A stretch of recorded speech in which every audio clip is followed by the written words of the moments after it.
Сүйіндік Шарапиденұлы Көпеев машһүрдің өнегелі ұрпақтарының бірі. Ол атасы туралы деректерді, естелік әңгімелерді жинастырып, мерзімді баспасөз беттерінде жариялауда көп еңбек сіңірген. Бірде ол Заман Қазақстан газетінің редакциясында болып, атасы туралы сыр шерткен екен.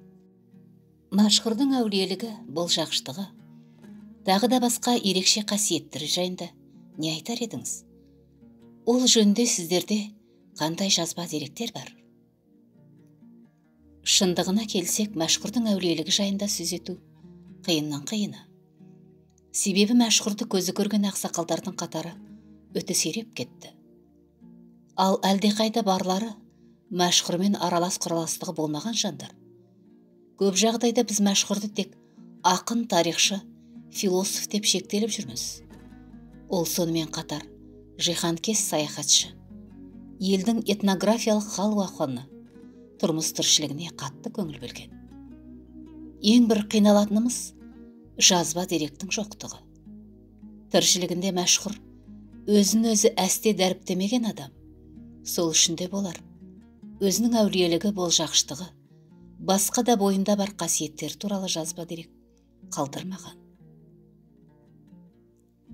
Ол кісінің сапарларда арнайы ат басын тірейтін жерлері болған ба? Мәшһүрдің көбінесе ат басын тірейтін жерлері қарапайым адамдар болыпты. Әсіресе қолөнер шеберлерін, әнші, әңгімеші, сауық қой, ашық жарқын адамдарды ұнатады екен. Ел ұсталарының ауылдарын аттап өтпеген. Осы жерде атаңыздың адамгершілік қасиеті жөнінде не естіп білгеніңіз бар дегім келіп отыр. Мәшһүр ата ру ағайын арасы қарым-қатынасына көңіл бөліп, оны күнделік өз өміріне өзі кете білген. Сен бай, сен кедей деп бөлектемей, кім-кімнің де адамшылығына арына қатты мән берген. Сонау Абылайханнан бастап, Қасым Төре, Кенесары, Шоң, Шормандарды әділ ел басшылары ретінде дәріптей келе, өзі көзі көрген замандастары Мұса, Мұстафаны, Ақылбек, Қабылбекті солардың ізбасарлар деп таныған. Ал бар сөзін жатқа айтқан, тіпті ел арасында сақталмай қалуға аз-ақ қалған Бұхар жыраусынды Көмекей әулиенің көптеген сөзін хатқа түсіріп алып қалуы өз алдына бір төбе адамгершілік емес пе? Бұхар жырау дегеннен шығады. Мәшһүрдің әдебиет өкілдеріне деген көзқарасы қандай болған? Ол өзінен бұрынғы ақын жырауларды, өзі тұтас сөз зергерлерін әділ бағалаған және барлығының да өлең жыр өмір жолдарымен таныс болған. Мәшһүр махаббатты жырлауда өз заманында ақан серіден асқан ақын жоқ, ал салда бәйтен салдан асқан сал жоқ деп баға береді екен. Сонымен бірге Көтеш, Шортанбай, Шал, Сақап ақындарға берген бағалары өз алдына бір әңгіме. Кейбіреулер мойындамай жүр. Бұхар сөзін жинақтап, сақтап, зиратына белгі тас қойып кеткенде мәшһүр атамыз. Ол Бұхар сөзін пір тұтқан. Мәшһүр өмірінде адам айтса сенгісіз жағдайлардың көп әрі, оның өнегелі болғандығы белгілі. Атаңыздың өз бейітін өзі салдырып, мүрдесін ашық жерлеуін өсиет етуі, өзіне өзі дұға оқу хақында әңгімелесеңіз. 1920 жылдардың соңына таман мәшһүр бұрынғы Сарыбұлақ кейінгі Ескелдіге келіп балаларына қыстауын салдыра бастайды. 1929 жыл бастаған қыстауын 1930 жыл аяқтайды. Осы жылдың жазында зират үйінде салдыруды қолға алады. Әуелі жатар орнын дайындатады. Үлкен келіні Зейнептің Дұшжан деген інісіне қаздырып, өзі үнемі басында отырады. Енін ұзындығын, биіктігін 2,5 кез етіп алдырады да, ол біткен соң көңілі әлде бірдемеге дауаламағандай тағы да біраз тереңдеу керектігін айтады. Күндегі әдетінше, ертеңгілік тағы да басына келіп отырады да, дұға етеді. Бұл кез Дұшжан бірыңғай қиыршық тас жер үйіндісінің астынан Тұтас қамыр ақ күлгін түсті тастың белгі бере бастағанын байқайды. Сөйтеді де, Моллеке, мына жердің тасының түсі өзгере бастады. Әрі тұтас жатқанға ұқсайды. Енді не істейін? Бөліктеп уақтайын ба деп жоғары қарайды. Жоқ, Дұшжан, менің де күткенім сол болса керек.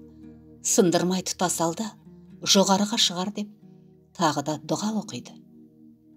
Биіктігі 1,5, ені бір кезге таяу, қалыңдығы 20-30 сантиметр бұл тасты аты жөнін жазып, басына белгетіп қойғызған екен тірісінде.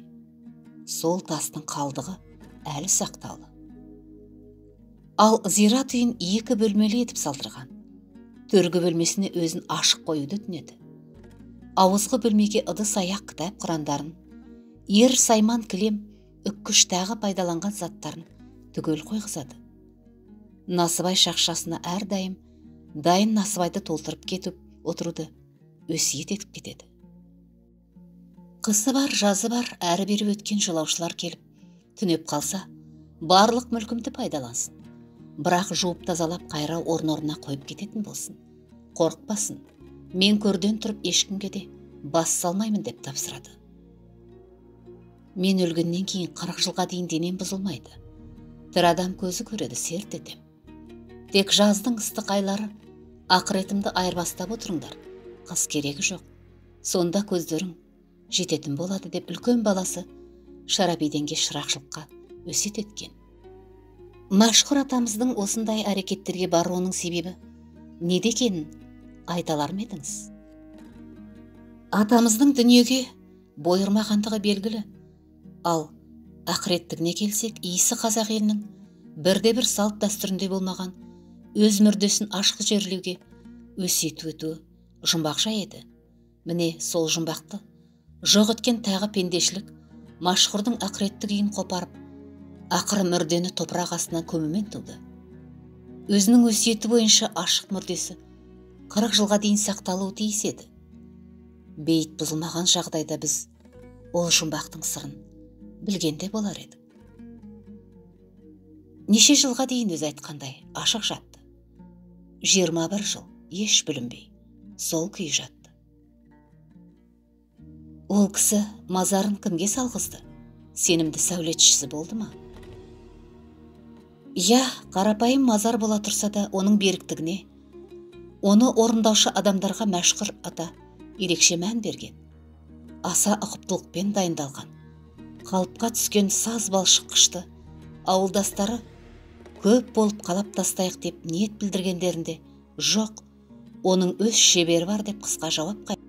Иісі Баянауыл төңірегінде шеберлігімен аты шығып жүрген 2 адамды арнайы алдырған екен. Оның бірі Тұлпар Арғынбай баласы Олжабек, екіншісі Талас атасынан Сәрсенбай атты шебер болыпты. Әрине, Мәшһүр мазарын бір сәулет өнеріне жатады деп айтпас едік. Бірақ сол кезгі діни ұғымға келсек, бас бұзарлығы да болған еді. Әсіресе өзін ашық жерлеуге өсиет етуі. Әлбетте, ол кісі құрылыстың бүлінбей ұзақ сақталуына көп көңіл бөлгенге ұқсайды. Оған 21 жыл еш күтусіз сылаусыз ақ, еш бір мұрты шетінемей сақталып келген айға. Міне осы жағын ескергенде, оны орындаушы адамды да таралап, таңдап алу тегін емес. Ендігі сөзді басқа арнаға бұрсақ деймін. Мәшһүрдің шаруашылық туралы ойлары бар ма еді? Мәшһүрдің бірыңғай ғылым білім жолында бір жақты болған еді деп айтпас едік. Тіршілік үшін кәсіби шаруашылық қажеттілігі жайында қысқада болса нұсқа етіп, балаларына ақыл беріп отырады екен. Және де шаруашылық жайында өзінше көзқарасы болған.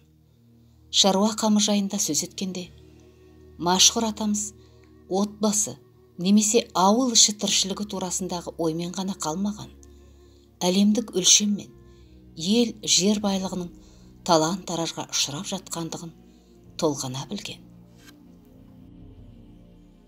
Сүйіндік Шарапиденұлы Көпеевтің «Заман Қазақстан» газетіне берген сұхбатынан.